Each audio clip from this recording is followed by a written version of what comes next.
We're getting really good luck in infected dog ears with a protocol of medications. It's a little bit more of a pain in the neck, and there's a certain specificity to it that's required, but I think it's well worth it because in some cases, I would say a small majority of cases, the regimen is curative and doesn't leave the door open for chronic infections. So there's a huge advantage in that. The discussion should be prefaced with the notion that ear problems are caused by different things, of course. And I'm sure you know this if you've ever had a dog with an ear infection and another dog in the house that doesn't have ear infections. For example, you might have a Cocker Spaniel that always has an ear infection. There's a genetic thing to that. Also, not just genetic, it's the way the ear's made. Cocker Spaniels have great, big, droopy, dependent ears. And as such, they drag closed. There's minimal airflow into those ears. And it sets up yeast infections and that sort of thing. How long an ear infection's gone on also has a lot to do with the success of treatments. And finally, the existence of unusually difficult germs living in those ears.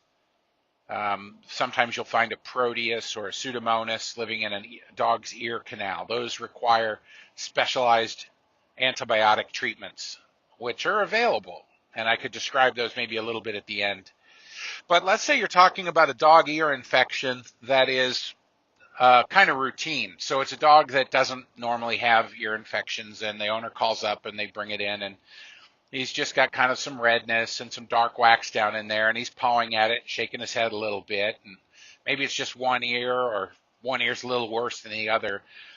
You can culture those and take smears of the stuff that's in there, and a lot of the time, like pretty much all the time, it's going to be a mixed bacterial yeast infection.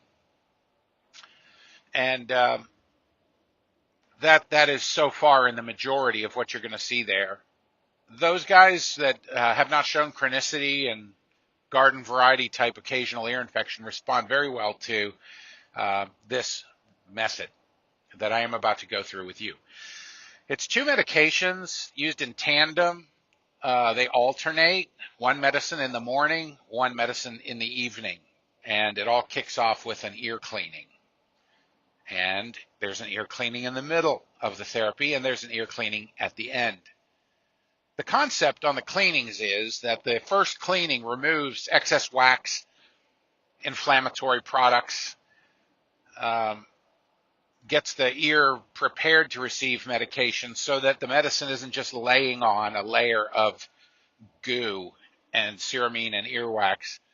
So everything starts off with a thorough ear cleaning. And you can use ear cleaner like Orison, which is made for that, or you can use Cetaphil soap. It's not really a soap, it's Cetaphil cleanser in its liquid or lotion format, and you just put a shot of the Cetaphil cleanser down in the ear, you rub the base of the ear canal, squish it in real good, and then you rinse it out with warm water in a bulb syringe. I like that method because it leaves the ear kind of extra clean and not so oily. Because of the cleanser, I think it does better than an actual ear cleaner.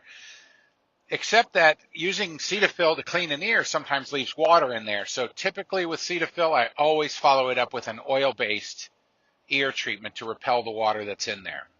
So that said, thorough ear cleaning. Then the following is the regimen of medication. It's Miconazole 2% cream applied in the morning. Just put a little bit in the ear, rub it around, and that's